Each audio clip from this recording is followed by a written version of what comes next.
All right, a very good morning to all of you, and I welcome you in the Swami Vivekananda Institute.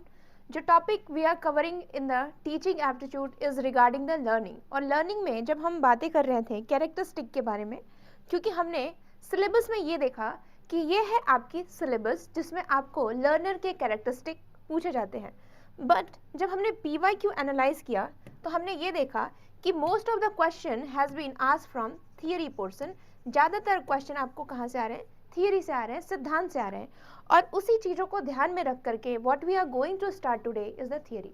Theory को भी हमने दो part में classify किया है। इस सिलेबस में हमने कुछ एडिशन की है। सिलेबस को हमने दो पार्ट में डिवाइड किया है, traditional theory of learning and modern theory of learning. ठीक है, तो आज हम क्या करने वाले हैं? Today we are going to start the traditional से हम स्टार्ट करेंगे और फिर उसके बाद मॉडर्न थियरी ऑफ लर्निंग के बारे में हम स्टार्ट करेंगे। So this is the overall plan before starting the theory of learning. Theory of learning is a very important concept जिसको समझना बहुत ज़रूरी है। और ख़ासकर जब हम ट्रेडिशनल थियरी ऑफ लर्निंग की बात करें, ट्रेडिशनल थियरी की हम बात करते हैं, तो ये थियरी बहुत इंपॉर्टेंट है। कौन कौन सी थियरी पूछे जाते हैं जब हम लर्निंग की बात करें? So now let's begin this. Last class में जो हमने डिस्कशन किया था इज रिगार्डिंग द कैरेक्टरिस्टिक, और फिर हमने सोचा कि क्यों ना हम इस थियरी को समझें, क्योंकि ज़्यादातर क्वेश्चन आपकी यहीं से पूछी जाती है। वर्गीकरण पहले समझ लेते हैं और फिर उसके बाद हम क्या क्या करेंगे, एक एक करके सारी थियरी को ध्यान से पढ़ेंगे। जब आप क्लासिकल, ठीक है, यानी कि पारंपरिक सिद्धांत ऑफ लर्निंग की बात करोगे तो इसको कुछ हम इस तरीके से क्लासिफाई करते हैं, बिहेवियरलिस्ट थियरीज। ठीक है, व्यवहारिक सिद्धांत। अब हिंदी वाले बच्चे बिल्कुल कंफ्यूज मत होइएगा, ये आपका हिंदी में क्लासिफिकेशन है कि जब हम थियरी ऑफ लर्निंग की बात करते हैं तो पहला आता है व्यवहारवादी सिद्धांत, जिसमें आपके फर्स्ट नंबर पे आते हैं थॉर्नडाइक, जो कि परीक्षण और त्रुटि से रिलेटेड सिद्धांत के देते हैं। इसको हिंदी में कहें तो Thorndike trial and error learning के बारे में बात करते हैं कि बच्चा कैसे खुद को गलती करके धीरे धीरे उन चीज़ों को सीखता है।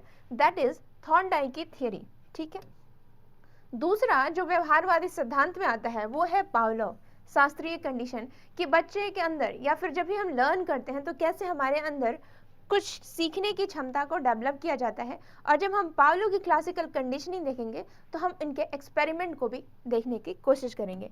पहले आप एक एक करके इस थियरी को समझिए। जो तीसरा आता है वो है आपका स्किनर की संरचना कंडीशन। ठीक है, जिसमें बच्चों के अंदर पॉजिटिव चीज़ों और निगेटिव चीज़ों का विकास होता है, वो हम देखेंगे। और फिर उसके बाद आप जो क्लासिफिकेशन देखेंगे वो कुछ इस तरीके है, पावलोव की क्लासिकल कंडीशनिंग, इनर की ऑपरेंट कंडीशनिंग, जिसमें पॉजिटिव और निगेटिव रिफोर्समेंट की बात की गई है, रेनफोर्समेंट की बात की गई है, program step wise feedback. Program theory of learning क्या होता है, जिसमें आपको स्टेप वाइज क्या किया जाता है, फीडबैक दिया जाता है। जो सेकेंड क्लासिफिकेशन हम डिस्कस करेंगे is regarding the cognitive theory. Cognitive is related to your बौद्धिक क्षमता। ठीक है, आपकी बुद्धि के विकास से रिलेटेड, यानी संज्ञात्मक सिद्धांत से रिलेटेड हम चीज़ों को देखेंगे। और उसमें जो पहला नाम आता है वो है आपकी गेस्टाल्ट, कि कैसे हम चीज़ों को संगठित रूप में देखने की कोशिश करेंगे। उदाहरण के रूप में ये एक वृक्ष है, तो आप ये नहीं देखते हो कि ये इसका तना है, ये इसके फ्लावर्स हैं। आप क्या देखते हो कि एक पेड़ है, और फिर उसके बाद आप पार्ट वाइज देखते हो। तो ये है आपका गेस्टाल्ट थियरी, कि हर चीज को आप संपूर्ण रूप से संगठित रूप में देखते हो एज ए ह्यूमन। ठीक है, और उसके बाद पियाजे की थियरी। पियाजे की थियरी से बहुत सारे क्वेश्चन आए हैं, उसको हम डिस्कशन करेंगे। हिंदी में मैंने समझा दिया, इंग्लिश में उसी को कहते हैं गेस्टाल्ट, कि आप क्या करते हो, पूरे को देखते हो, ऑर्गेनाइज्ड होल को देखते हो, फिर उसके पार्ट वाइज को आप देखने की कोशिश करते हो। अब इसका एक अच्छा उदाहरण ये है गेस्टाल्ट साइकोलॉजी में, और इसी में आप देखोगे लर्निंग के बहुत सारे, कि हर बच्चा पहले क्या करता है, होल से पार्ट की तरफ जाता है। यानी कि जब टीचर आते हैं तो वो क्या करते हैं, पहले आपको ऊपर ऊपर से आइडिया देते हैं कि मैं आज क्लास में ये पढ़ाने वाला हूँ, और उसके बाद आप पार्ट वाइज पार्ट डिस्कशन करते हो। आप जब भी बुक पढ़ते हो तो उसमें एक समरी दिया जाता है कि हमारे बुक में ये है, और फिर उसके बाद आप अंदर जाते हो। तो ये एक अच्छा तरीका होता है कि आप पहले होल को देख लिए कि इस बुक में क्या है, फिर उसके बाद आप पार्ट वाइज पार्ट जाते हो। तो उसी को हम क्या कहते हैं, गेस्टाल्ट साइकोलॉजी, कि हर बच्चा क्या करता है, पूरे चीज़ों को देखता है। पहले आप इस वीडियो को देख रहे हो, स्क्रीन को देख रहे हो, फिर उसके बाद इस पर जो लिखा है इसके पार्ट्स को आप देख रहे हो। सो this is what called gestalt psychology. हम बच्चे क्या करते हैं, इसी तरीके से चीज़ों को देखने की कोशिश करते हैं। जो नेक्स्ट कॉन्सेप्ट्स वो है आपकी पियाजे की कॉन्सेप्ट्स। वो हमें बताते हैं कि हर बच्चे के अंदर क्या होता है, एक स्ट्रक्चर होता है, एक फ्रेमवर्क रहता है हर चीज़ को समझने के लिए। उदाहरण के रूप में आपके अंदर, एक बच्चे के अंदर ये कॉन्सेप्ट्स रहता है कि 4 पैर वाला जानवर क्या होता है, ठीक है, 4 पैर बन गया। 4 पैर वाला जानवर, हर 4 पैर वाला जानवर उसने देखा तो वो कुत्ता होता है, ये उसने समझा अपने बचपन से। बट अचानक वो क्या किया, वो जब सड़क पे निकला तो उसे क्या दिख गया, एक घोड़ा देख लिया, ठीक है। तो उस, हालांकि उसके भी 4 पैर हैं, बट उसने उसकी एक स्कीमा बना रखी थी, उसने एक स्ट्रक्चर बना लिया था, एक फ्रेमवर्क बना लिया था कि जो भी 4 पैर का होगा उसको हम क्या बोलेंगे, कुत्ता बोलेंगे। बट फिर उसने देखा कि और भी कुछ चीज़ें हम कुत्ते से, घोड़े में डिफ्रेंशिएट करते हैं, जैसे उसकी साइज, उसके खाने का तरीका, उसकी चलने के तरीके। तो इस तरह से उसने एक और नई चीज़ सीखी, स्कीमा। स्कीमा में उसने क्या किया, घोड़े को देख करके फेर बदल की, तो उसका एक नया कॉन्सेप्ट वो उस क्या कर रहा है, जो पहले वाला ये कॉन्सेप्ट था उसमें अब वो क्या करेगा, मॉडिफाई करेगा, उसमें चेंज करेगा। यही बात जो है ना, यही बात पियाजे ने बताई कि हर बच्चा क्या करता है, जो भी चीज़ देखता है उसमें वो चेंज करके, मॉडिफाई करके उन चीज़ों को सीखता है। That is called schema. आपको बिल्कुल घबराने की जरूरत नहीं है, हम इन चीज़ों को बिल्कुल डेप्थ में जाके देखेंगे, बट ये एक ओवरऑल अंडरस्टैंडिंग है, जस्ट लाइक गेस्टाल्ट, कि आपको पहले होल को देखना है, फिर उसके बाद हम पार्ट वाइज पार्ट, इसके इंपॉर्टेंट पार्ट्स क्या है वो सब हम देखते हुए चलेंगे। जो थर्ड थियरी है वो है आपकी कंस्ट्रक्टिविस्ट थियरी, ठीक है, रचनावादी सिद्धांत, जिसमें योत्स्की ने स्कैफोल्डिंग का कॉन्सेप्ट दिया है। और एग्जाम में आपसे ये टर्म्स जरूर पूछेगा, स्कैफोल्डिंग का कॉन्सेप्ट किस थियरी से संबंधित है, इसका मतलब क्या होता है, ये कॉन्सेप्ट से रिलेटेड आपको बहुत सारे एग्जाम्पल बताएंगे। सो स्टे ट्यून्ड, क्योंकि हम इन सब को एक एक करके देखने वाले हैं। इसमें जो व्योत्स्की होते हैं वो ये बताते हैं कि हर बच्चा क्या करता है, society is a very important, यानी कि सामाजिक ग्रुप क्या करते हैं, उससे क्या होता है, बच्चा सीखता है। जबकि हम पियाजे की बात करते हैं तो वो इंडिविजुअल पे ज़्यादा जोर देते हैं। हम ये भी देखेंगे कि व्योत्स्की की थियरी पियाजे की थियरी से कैसे अलग है। जो नेक्स्ट कॉन्सेप्ट्स हम देखेंगे वो है पियाजे की स्कीमा। और यहाँ पे ये क्या करते हैं, यहाँ पे पियाजे स्कीमा, एसिमिलेशन, अकोमोडेशन की बात करते हैं। और इसी से क्या होता है, आप अपने बारे में जानकारी लेते हो, किसी लैंग्वेज के बारे में। वो ये कहते हैं कि लैंग्वेज का ज़्यादा रोल नहीं है, बट व्योत्स्की यहाँ पे क्या कहते हैं, लैंग्वेज पहले आता है, फिर उसके बाद आपके थॉट आते हैं। तो हम यहाँ पे क्या करेंगे, व्योत्स्की और पियाजे के बीच में एक अंतर ड्रॉ करने की हम कोशिश करेंगे। तो ये है आपकी थियरी से रिलेटेड, व्योत्स्की के बारे में, पियाजे के बारे में। फिर उसके बाद हम ब्रूनर की डिस्कवरी लर्निंग और बंडूरा की सामाजिक शिक्षा के बारे में हम अध्ययन करेंगे कि ब्रूनर की डिस्कवरी लर्निंग क्या है, बंडूरा की सोशल लर्निंग, या कैसे बच्चे देख देख के चीज़ों को सीखते हैं। सो this is overall a condition, a structure that we are going to cover in the theory of learning, जिसमें हम ट्रेडिशनल थियरी ऑफ लर्निंग के बारे में हम ये सब अध्ययन करेंगे। So now let's start one by one. और जो टर्म आज हम पढ़ने वाले हैं वो है पावलोव की theory.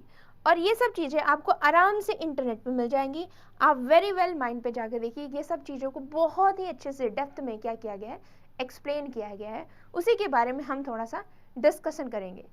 The word Pavlov is a very important. उन्होंने एक थियरी दी, उन्होंने समझाया कि हर इंसान, कोई भी जानवर हो या फिर मनुष्य हो, वो कैसे सीखता है। पावलोव ने क्लासिकल कंडीशनिंग की बात की और उन्होंने बताया एक कॉन्सेप्ट स्टिमुलस और रिस्पॉन्स थियरी के बारे में, ठीक है, स्टिमुलस और रिस्पॉन्स थियरी के बताया कि कैसे हम चीज़ों को सीखते हैं, ठीक है।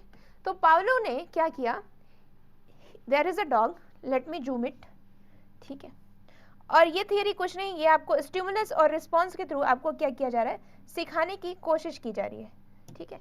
तो ये है आपकी कंडीशनिंग जिसके बारे में पावलोव ने बताया है। तो बिफोर कंडीशनिंग, ये वर्ड समझना बहुत जरूरी है, बिफोर कंडीशनिंग, आफ्टर कंडीशनिंग, क्योंकि इससे जो है ना आपके क्वेश्चन आते हैं। यहाँ पे आप देखिए, यहाँ पे जो टर्म आपको समझना है वो है, give me a second, yes, यहाँ पे जो टर्म्स है अनकंडीशनल स्टिमुलस, ठीक है, ये है। जो दूसरा टर्म है वो क्या है, नो रिस्पॉन्स, कोई रिस्पॉन्स नहीं आता है। और फिर यहाँ पे देखोगे अनकंडीशन रिस्पॉन्स, ठीक है, अनकंडीशन रिस्पॉन्स, और यहाँ पे क्या आ जाता है, कंडीशनल स्टिमुलस। तो इस तरीके से आपको ये कीवर्ड समझना है कि कहाँ पे कंडीशन के साथ रिस्पॉन्स हो रहा है, कंडीशन के साथ स्टिमुलस हो रहा है। बट उससे इंपॉर्टेंट ये है कि आप स्टिमुलस और रिस्पॉन्स को समझिए कि उत्तेजक और आपकी प्रतिक्रिया क्या होती है, इसको समझिए। स्टिमुलस और रिस्पॉन्स क्या होता है, इसको समझ गए, फिर ये कॉन्सेप्ट्स आपको समझ में आएगा। जब हम स्टिमुलस की बात करते हैं, ठीक है, स्टिमुलस की बात करते हैं तो उसको हम कहते हैं उत्तेजक, ठीक है, उत्तेजक। और जब हम रिस्पॉन्स की बात करते हैं तो वो होता है हमारा क्या, प्रतिक्रिया, प्रतिक्रिया। उदाहरण के रूप में एग्जाम आ गया, नेट का एग्जाम आ गया, सबको पता है कि एग्जाम कब होने वाला है, 6 से 22 दिसंबर के बीच में होने वाला है। एग्जाम का डेटा ना इज अ स्टिमुलस, और रिस्पॉन्स क्या देख रहा है, बच्चों में अब क्या है ना, एग्जाम को लेकर के अब बहुत ही ज्यादा उत्तेजना, उनकी जो तैयारी है वो और भी ज्यादा क्या हो गई, उस उत्तेजना से बढ़ गई है। तो ये क्या है, आपका रिस्पॉन्स है। अब इसका सिंपल एग्जाम्पल मैं आपको बताती हूँ, ठीक है। अगर आपके पापा या मैं, ठीक है, अगर आपको छोटे बच्चे को झापड़ मिल जाता है तो झापड़ मारना इज द स्टिमुलस और आपका रोना इज योर रिस्पॉन्स। अगर आप आग जल रहा है, ठीक है, और आग से जो है ना आपकी हाथ में लग जाती है तो आप हाथ क्या करते हो, नीचे खींचते हो, तो हाथ पीछे खींचना इज द रिस्पॉन्स, और आग का हीट आना आपके हाथ पे, that is the stimulus. Heat की वजह से आप हाथ को पीछे खींच रहे हो, दैट इज द स्टिमुलस और रिस्पॉन्स, ठीक है। तो इस तरीके से स्टिमुलस क्या होता है, उत्तेजक, यानी कि जो आप कार्य करते हो, ठीक है, जो आप कार्य करते हो वो उसको बढ़ाने वाला जो होता है उत्तेजक, और उसके कार्य के आधार पे जो चीजें आप, जो उत्तेजक होता है उस उत्तेजक को देकर के जो आप प्रतिक्रिया देते हो वो है आपका रिस्पॉन्स। अब इसका लर्निंग से क्या लेना देना है, लेना देना है, उसी के बारे में हम डिस्कशन कर रहे हैं। So let's have a look, ठीक है। देखिए ये चीज है पावलो ने ऑब्जर्व करके देखा, ठीक है, और उन्होंने देखा कि कैसे एक बच्चा जो है लर्न करता है, और इसके लिए उसने दो कंडीशन लिया, दो टर्म लिया, ठीक है। एक में बिफोर कंडीशनिंग और ये क्या है, आफ्टर कंडीशनिंग का कंडीशन है, ठीक है। ड्यूरिंग कंडीशनिंग, बिफोर कंडीशनिंग, और ये है आफ्टर कंडीशनिंग। अब हुआ यूं कि पावलो ने क्या किया, एक प्लेट लिया, ठीक है, और प्लेट में क्या था, खाना था, और यहाँ पे क्या था, भूखा जो है ना जानवर था। यहाँ पे कोई कंडीशन नहीं है, ठीक है, कोई कंडीशन नहीं है, यानी कि ये जो बीच वाला चीज है यहाँ पे कुछ नहीं है। आपने क्या किया, खाना लेकर आए और इसने क्या किया, खाया, ठीक है। That is, there is a no connection between the condition. Condition मतलब क्या होता है, एक एग्रीमेंट, बीच वाला चीज। यहाँ पे कोई जो है ना आपको बीच वाला चीज नहीं दिख रहा है। स्टिमुलस, ये क्या है आपका, ये आपका है स्टिमुलस, ठीक है, यानी खाना देख करके आप कैसे रिस्पॉन्ड कर रहे हो, भूख लग रहा है, तो इस तरीके से हमने क्या किया, स्टिमुलस और रिस्पॉन्स को देखा। अब दूसरा कंडीशन ये है कि अब हमने क्या किया, यहाँ पे कंडीशन रखा। कंडीशन क्या है आपका, ये, ठीक है, ये है आपका कंडीशन कि अब क्या कर रहे हो आप, जब आप खाना ला रहे हो उस टाइम आप क्या कर रहे हो, सीटी बजा रहे हो, ठीक है। खाना के आते ही आप बेल बजा रहे हो, यानी कि अब ये चीज क्या हो गई, इट्स अ स्टिमुलस। अब ये स्टिमुलस की तरह काम करेगी, ठीक है। बट शुरुआत में ये क्या रहेगा, न्यूट्रल रहेगा। अब शुरुआत में 1-2 दिन अगर आप सीटी बजाओगे तो इसको कुछ नहीं पता चलेगा, उसको लगा मालिक पगला गया है क्या, क्यों सीटी बजा रहे हैं, कोई इसका लेना देना ही नहीं, ये इसको कोई फर्क नहीं पड़ता है, वो कहेगा छोड़ो यार, वो ऐसे ही बजाता रहता है। तो 2 दिन वो क्या करेगा, इग्नोर करेगा, ठीक है, आपको इग्नोर करेगा। फिर उसके बाद आपने क्या किया, स्टिमुलस को अब क्या कर दिया, आपने जोड़ दिया कि यहाँ पे देखिए, जैसे ही सीटी आया अचानक से सीटी बजा, अचानक से उसके सामने अब खाना आ गया। अब जो बंदा, ठीक है, जो बंदा इस सीटी को इग्नोर कर रहा था, अब वो क्या करेगा, इसकी तरफ देखने लगा कि अरे भाई सीटी बजते ही खाना मिल रहा है, ठीक है। तो अब क्या करेगा वो स्टिमुलस, यानी कि जो ये न्यूट्रल था, अब ये क्या हो गया, now it turned into a condition. Condition और स्टिमुलस को क्या कर दिया गया, साथ में जोड़ दिया गया। तो अब जैसे ही सीटी बजेगा, जैसे ही सीटी बजता है तो इसको भूख लग जाती है, यानी कि इसकी सलाइवा क्या होती है, सिक्रीट होने लगती है, ठीक है। और फिर ये अब जो है, अब जैसे ही सीटी बजेगा, ये 2-3 दिन आप ऐसे ही लगातार कर रहे हो, लगातार कर रहे हो, और फिर ये बंदा क्या सोचेगा, कुत्ता ये सोचेगा कि अब सीटी बजने से ही खाना आएगा। तो जैसे ही वो सीटी बनता है वो भाग के आ जाता है और फिर वो खाने के लिए तैयार हो जाता है। तो ये क्या हो गया, कंडीशन के आधार पे आप क्या कर रहे हो, उसको अब ट्रेन कर रहे हो। फिर समय के साथ क्या हुआ, समय के साथ आप इसको हटा रहे हो, ठीक है। एक दिन आपने देखा कि मालिक ने जो ना खाना लेट से बनाया, बट आपने सीटी पहले ही बजा दिया, तो अब ये सीटी के साथ ही, सीटी बजते ही अब वो सिक्रीट करेगा लार्वा, अब इसको भूख लग जाएगी और थोड़ी सी भी देर हुई तो वो चिल्लाने लगेगा, ठीक है। तो इस तरीके से आपने क्या देखा, पहले खाने के साथ इसको भूख लग रही थी, लेकिन अब जो है ना कंडीशन, कंडीशन के साथ अब इसका क्या हो गया, कोरिलेशन हो गया। इसी को कहते हैं आफ्टर कंडीशनिंग। ये है आपका क्या, इसी को कहते हैं पावलो की क्लासिकल कंडीशनिंग, यानी कि कंडीशन के आधार पे आप क्या कर रहे हो, लर्न कर रहे हो। एक कंडीशन कैसे आपको मदद करती है, ठीक है, चीज़ों को सिखाने में। So that is called stimulus response reaction, ठीक है। अब हम थोड़ा सा इसको क्या करते हैं, थोड़ा सा इस थियरी को देख लेते हैं, क्योंकि ये तो था फिगर जिसको पावलो ने हमें समझाया। अब इसको हम अपने संदर्भ में देखते हैं कि हमारा क्या काम है इस थियरी से लर्न करने का, ठीक है। तो जब हम पावलो की बात करते हैं, ठीक है, पावलो ने ये कहा कि कैसे ये चीज़ें मदद करती है लर्न करने में, हमारे दैनिक जीवन में कैसे मदद करती है। तो हम क्या करते हैं, हर चीज़ों को कंडीशन के आधार पे लर्न करते हैं, यानी कि हम रिलेट करके, एसोसिएट करके लर्न करते हैं।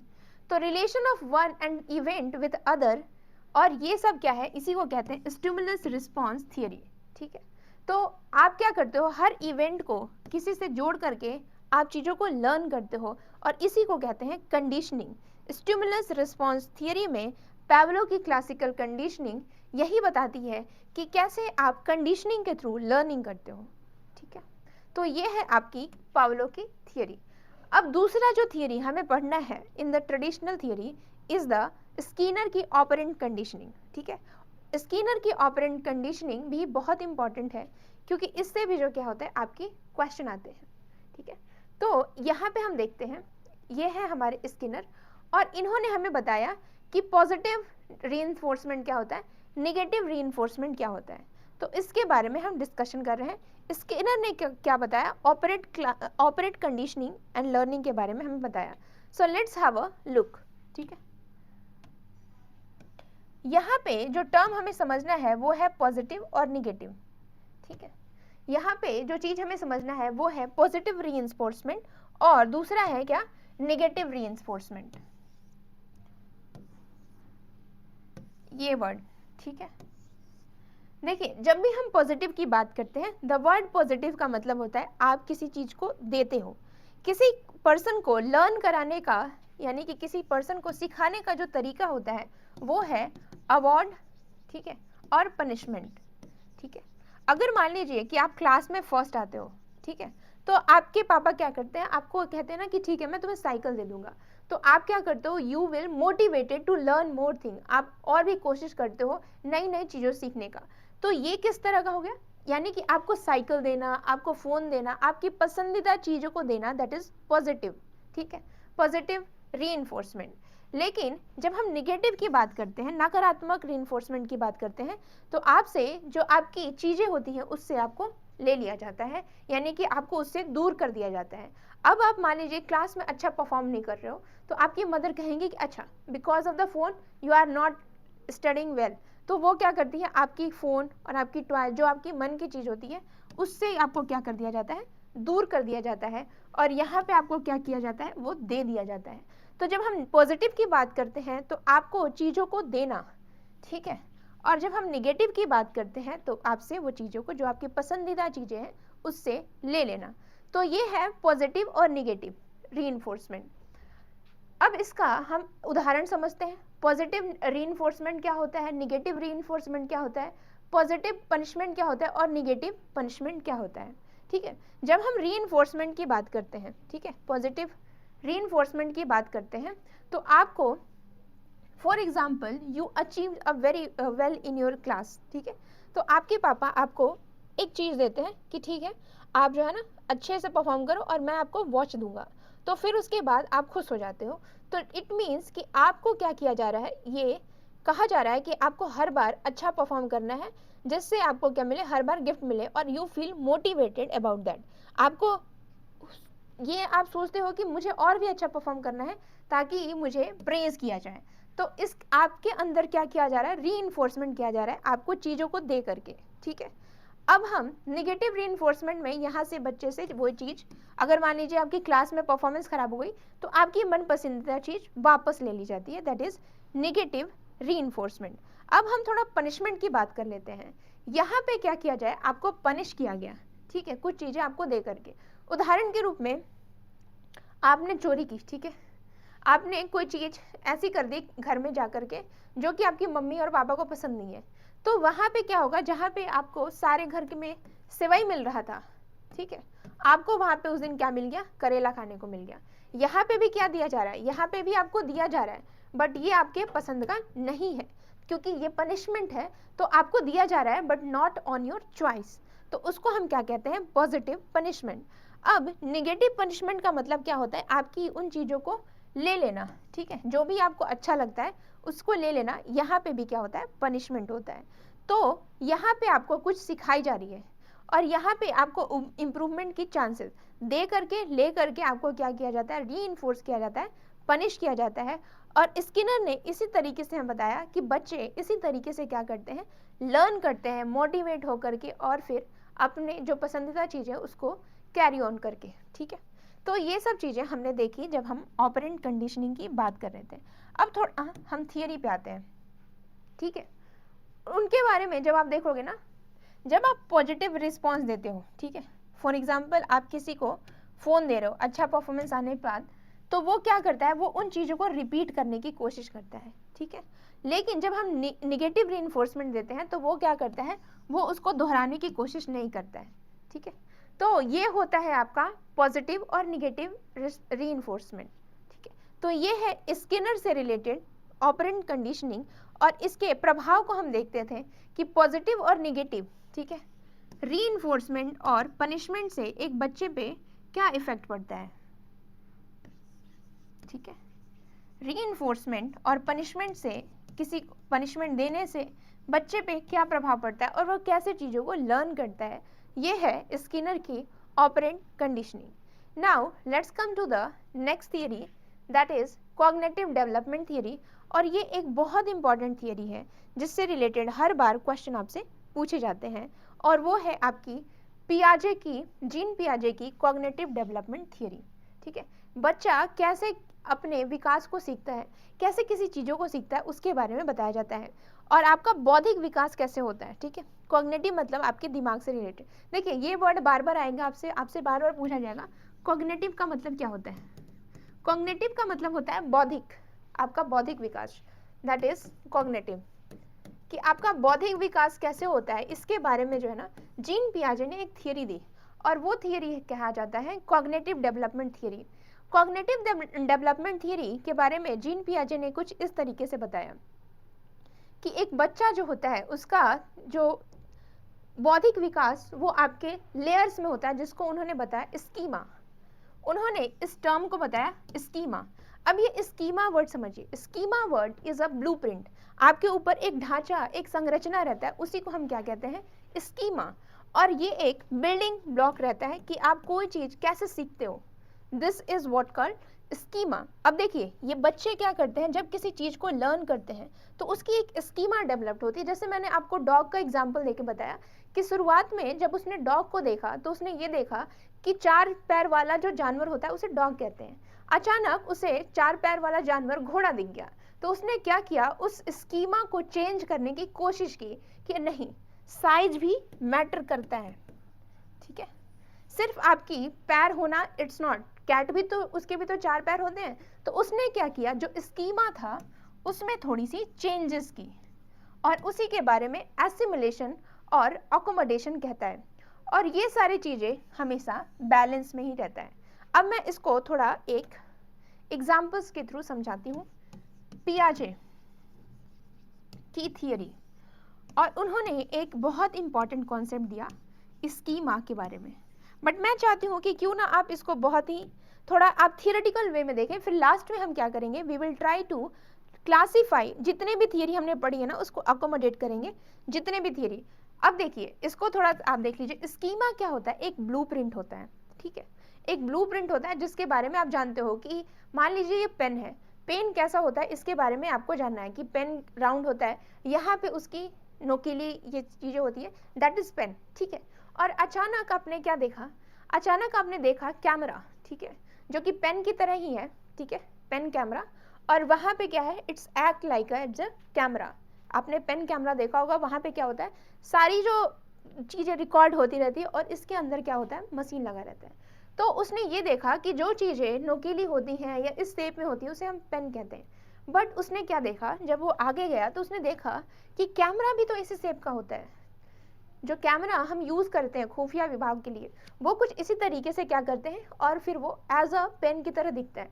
तो उसने क्या किया, जो उसका स्कीमा था पेन को लेकर के कि पेन कुछ ऐसा होता है, वो धीरे धीरे क्या हो गया, इट्स अ एसिमुलेटिंग। आप क्या करते हो, आप या तो एसिमुलेट करते हो, आप मिक्स करने की कोशिश करते हो, ठीक है, कि चलिए ये इसका भी शेप ऐसा है, जो कैमरा है इसका भी शेप ऐसा है, तो आपने क्या किया, एसिमुलेट करने की कोशिश की। अकोमोडेशन क्या करता है कि आपने ये देखा नहीं नहीं नहीं इससे लिखा नहीं जा रहा है, इससे तो रिकॉर्ड किया जा रहा है, तो आपने क्या किया, जो नॉलेज है पेन कैमरा को लेकर के वो अकोमोडेट किया, और आपने कुछ नहीं किया, ये जो स्कीमा था पेन का उसको आपने क्या किया, मॉडिफाई किया, और इस तरीके से आपने क्या किया, एक नई लर्निंग सीखी। तो यही जो है ना, यही पियाजे ने बताया। पियाजे ने क्या बताया, पियाजे ने कुछ इसी तरीके से हमें बताया, जिसके बारे में हम आज डिस्कशन करेंगे। स्कीमा, ये जो वर्ड स्कीमा है उसको समझिए।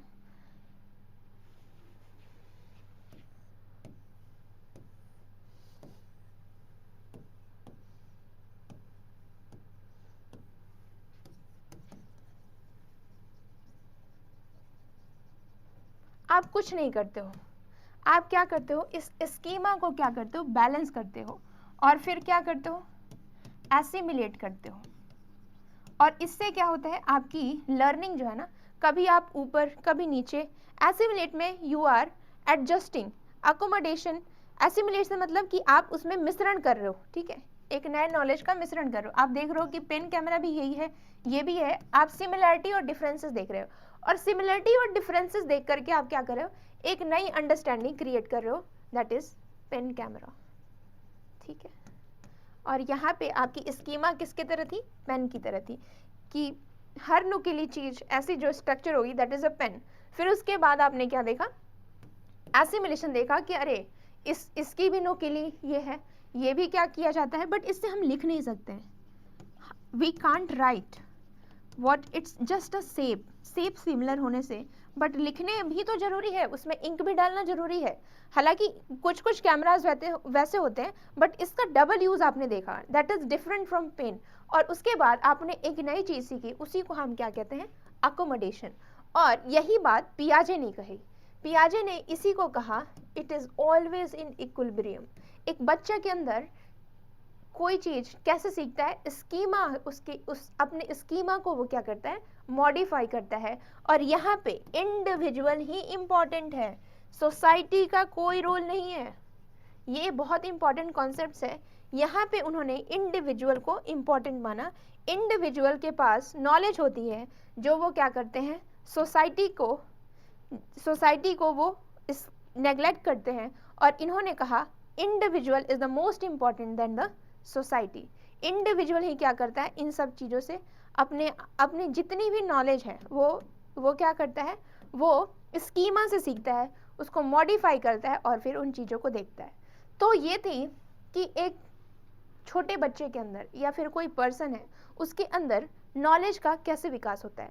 बट पियाजे ने कुछ एक टर्म्स और दिया, एक चीज़ और भी हमें बताया, और वो चीज़ क्या है, वो चीज़ है हमारा कि ये जो कॉग्निटिव डेवलपमेंट होता है ये क्या होता है, ये एक चरण पे होता है, ठीक है। कुछ पियाजे ने स्टेजेस बताया कॉग्निटिव डेवलपमेंट के बारे में। पहले को कहते हैं सेंसोरोमोटर स्टेज, ठीक है। दूसरे को आप क्या कहते हो, दूसरे को प्रोपोर्शनल स्टेज, तीसरे को ऑपरेशनल प्री ऑपरेशनल दूसरा, और तीसरा होता है कंक्रीट ऑपरेशनल स्टेज, और फिर क्या होता है फॉर्मल ऑपरेशनल स्टेज। तो इसके बारे में हम डिस्कशन करेंगे कि ये जो वर्ड है इसका मतलब क्या है, ठीक है।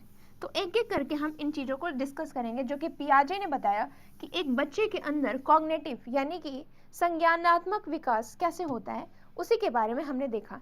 जो पहला फिगर आपको क्या दिख रहा है, इसमें आपकी सेंसेस इन्वॉल्व होती है, ठीक है। आप चीज़ों को महसूस करते हो, आप फील करते हो, आपको प्यास लगी है तो आप ये नहीं कहते कि मम्मी मुझे पानी दो। क्यों? क्योंकि आपकी जो एज होती है वो बहुत कम होती है, आप बोल नहीं सकते, ठीक है। आपकी एज जो होती है वो 0 से लेकर के 2 ईयर होती है। आपकी सेंसेस, अगर आपको भूख लगता है यू विल स्टार्ट क्राइंग, अगर आपको कुछ मांगना है तो आप नो इंडिकेट करते हो, ठीक है, मम वाटर। तो यहाँ पे आपकी सेंसेस क्या होती हैं, वो एक्टिव रहती हैं, बट इट इज़ डिफ़िकल्ट कि आप उसको एक्सप्रेस करो कि पानी, मुझे प्यास चाहिए, ठीक है। आप क्या कहते हो, मम प्यास, इस तरीके से आप क्या करते हो, मम्मा, ऐसे आप करते हो, क्योंकि आप 0 से 2 आप उन चीज़ों को आप समझते नहीं हो। फिर उसके बाद क्या होता है, आप थोड़े बड़े होते हो, आप 2 से लेकर के 7 साल तक होते हो, आप पानी का मतलब समझते हो, लिक्विड इन नेचर। फिर आप पानी को, आपके अंदर एक स्कीमा डेवलप हो जाती है पानी का, ठीक है। इसको कहते हैं प्री ऑपरेशनल स्टेज, और आप इंडिकेट करते हो कि अच्छा ये पानी है, लिक्विड इन नेचर, H2O तो आप नहीं बता पाओगे, बट हाँ इससे आपकी प्यास बुझ सकती है। तो जब भी आपको प्यास लगेगी you can call your mummy कि mummy I want to drink, ठीक है। और इसी को कहते हैं प्री ऑपरेशनल स्टेज। जो तीसरी स्टेज आती है वो होती है आपकी कंक्रीट ऑपरेशनल, ठीक है। जब मैंने आपकी कल क्लास ली थी तो मैंने बताया था कि जो अडोलसेंस एज है, अडोलसेंस एज में क्या होता है, आप कॉन्क्रीट से एब्स्ट्रैक्ट की तरफ बढ़ते हो। कॉन्क्रीट का मतलब क्या होता है, आप हर चीज जो जैसा है वैसे 2 + 2 = 4, आप लॉजिक नहीं लगाते हो। यहाँ पे आपकी अंडरस्टैंडिंग, आपको लेवल ऑफ लर्निंग याद है, लेवल ऑफ टीचिंग, वहाँ पे आपकी अंडरस्टैंडिंग डेवलप्ड होती है। बट यहाँ पे क्या होता है, you will now think as a problem solving direction, आप रिफ्लेक्टिव लेवल की तरफ जाते हो, ठीक है। तो जब हम यहाँ पे बात करते हैं तो एक बच्चे के अंदर कंक्रीट नॉलेज आती है, आप उसके पीछे कोई लॉजिक नहीं लगाते हो, ठीक है। अब इसने क्या देखा, इसने देखा कि पानी है, ये 2 ग्लास है, अब इसे ये नहीं पता, अब जो जैसा है उसे लग रहा होगा कि पानी का स्तर इसमें ज़्यादा है, तो वो कहेगा कि हाँ पानी इसमें ज़्यादा है, बट इसको वॉल्यूम और शेप की कोई अंडरस्टैंडिंग नहीं है, उसे जो दिख रहा है उसी पे आर्ग्यूमेंट करेगा कि भाई इसका जो लेयर है ना वो ज़्यादा है, इट मीन्स कि ये पानी है। बट इसने क्या देखा, इसने शेप को तो देखा ही नहीं, ठीक है। अगर शेप को देखता तो बताता कि दोनों में पानी बराबर है। फिर उसके बाद बच्चा क्या हुआ, थोड़ा बड़ा हो गया, ठीक है, 12 से ऊपर की एज के हो गया। अब उसने क्या किया, उसने वॉल्यूम के कॉन्सेप्ट को समझा, ठीक है। अब इसने बताया कि नहीं, इस तरीके से उसने पानी को समझा, उसके तीनों स्टेजेस को समझा, सॉलिड के फॉर्म में भी डाला जा सकता है, लिक्विड के वॉल्यूम क्या होता है, डेंसिटी क्या होता है, और उसकी स्टेज को हमने कहा formal operational stage. Pre operational में ये, कंक्रीट में यहाँ, और फिर उसके बाद आपकी जो है थियरी आ जाती है वो है आपकी formal operational stage. So this is how पियाजे ने कहा कि हर बच्चा क्या करता है, स्कीमा के थ्रू। यहाँ पे एक चीज़ आपको गौर करने वाली बात है कि उन्होंने स्कीमा पे ज़्यादा जोर दिया। स्कीमा ही मेन है जिससे क्या करता है, बच्चा कोई भी चीज़ लर्न करता है। So this is what Jean पियाजे की कॉग्निटिव थियरी। अब मेरी मदद कीजिए थोड़ा, मदद आप कुछ इस तरीके से करेंगे कि आप मुझे बताएंगे कि हमने क्या पढ़ा आज, ठीक है। जस्ट फॉर अ रिकैप, जो हमने थियरी देखी, हमने क्या देखा, theory of learning. Theory of learning में हमने 2 तरह की थियरी से स्टार्ट किया, कौन कौन सी आप मुझे बताओगे। थियरी ऑफ लर्निंग में हमने मॉडर्न आज नहीं पढ़ा, मॉडर्न हमें बाद में पढ़ना है, हमने ट्रेडिशनल थियरी के बारे में पढ़ा।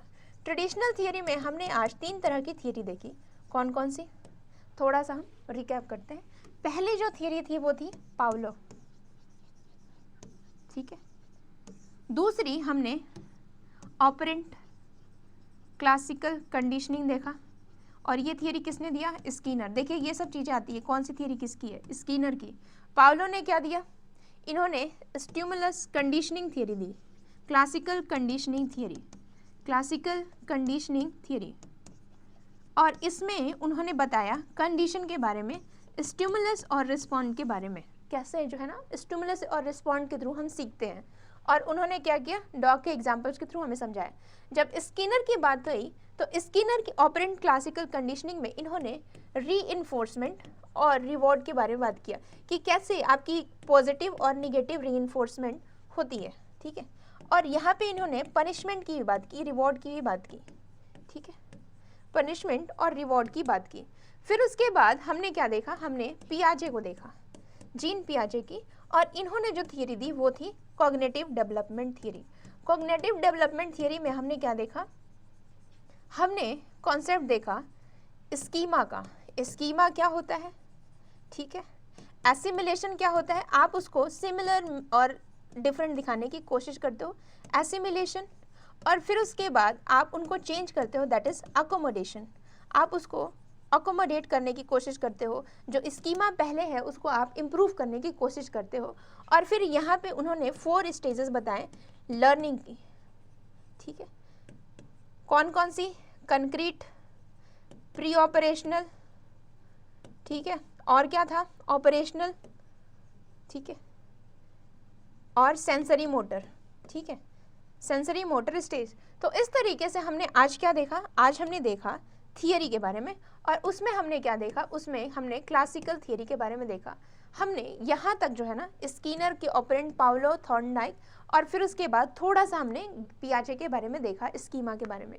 What we have left, program step wise feedback क्या होता है, ये मैंने टीचिंग में ही पढ़ाया है, तो मैं थोड़ा सा इसको आइडिया दूंगी आपको। फिर उसके बाद गेस्टाल्ट के बारे में पढ़ूंगी, और फिर जो सबसे इंपॉर्टेंट थियरी है वो है आपका व्योत्स्की की थियरी, जो कि कंस्ट्रक्टिविस्ट थियरी है, उसके बारे में हम क्या करेंगे? अध्ययन करेंगे। So in the next class we are going to cover the remaining portion of classical theory of learning. So till then, keep joining and stay reading with us.